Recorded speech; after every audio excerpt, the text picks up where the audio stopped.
اور ناظرین، وفاقی حکومت نے نئے مالی سال کے بجٹ پہ الیکٹرک اور ہائیبرڈ گاڑیوں کے امپورٹ پر دی گئی رعایت واپس لینے کا اعلان کر دیا، جس سے ماحول دوست ٹیکنالوجیز کے استعمال میں بڑی رکاوٹ کا خدشہ پیدا ہو گیا ہے۔ پاکستان میں الیکٹرک اور ہائیبرڈ گاڑیوں کے امپورٹ سے متعلق پالیسی کب اور کیوں شروع ہوئی، اب اس میں تبدیلی کے کیا اثرات مرتب ہوں گے، اسلام آباد سے آپ کو دکھاتے ہیں رپورٹ۔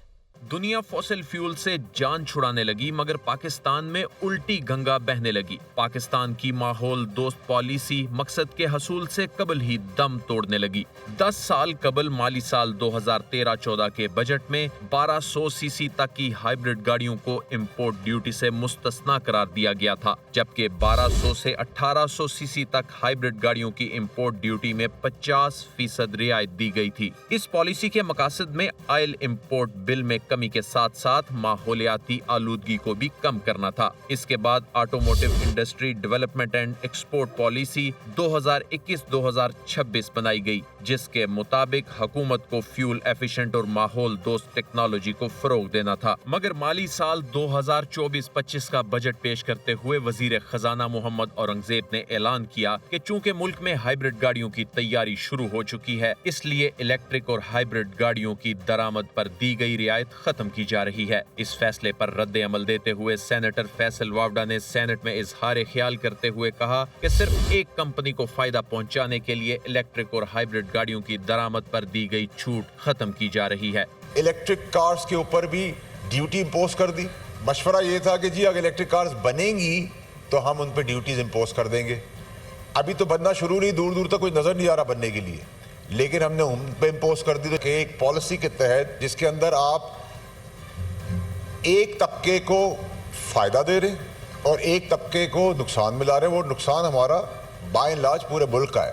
اس حکومتی فیصلے پر ماحولیاتی ماہرین نے تشویش کا اظہار کیا ہے، کیونکہ پاکستان میں بڑھتی ہوئی فضائی آلودگی کی بڑی وجہ گاڑیوں سے نکلنے والا دھواں ہے۔ اقوام متحدہ کی حالیہ رپورٹ کے مطابق گاڑیوں کے دھوئیں سے نکلنے والی نائٹروجن ڈائی آکسائیڈ کا دنیا بھر میں انسانی صحت کی خرابی میں نمایاں کردار ہے۔ 2021 میں دنیا بھر میں فضائی آلودگی کے نتیجے میں 81 لاکھ اموات ہوئیں۔ اسی رپورٹ کے مطابق دنیا میں چھوٹے بچوں کی 20% اموات فضائی آلودگی کے باعث ہوتی ہیں۔ دیکھیں، بنیادی طور پہ یہ تو دو عملی نظر آئے گی نا۔ ایک طرف آپ چاہتے ہیں کہ اپنے ماحول کو بہتر کریں، کاربن ایمیشن کو کم کریں، اور اس کو کم کرنے کے لیے جیسے میں نے بتایا کہ گاڑیوں میں جو جلنے والا تیل ہے وہ بہت خطرناک ہے، اس سے جو زہریلی گیسیں پیدا ہوتی ہیں، گرین ہاؤس گیس ایفیکٹ ہوتا ہے، اس سے موسمیات میں تبدیلی آتی ہے۔ اگر آپ صرف پاکستان کا دیکھیں کاربن سیکٹر، یہ جو ٹرانسپورٹ سیکٹر ہے، اس کی کاربن ایمیشن کم کرنے کے لیے ہمیں 10 سے 12 ارب ڈالر سالانہ چاہیے۔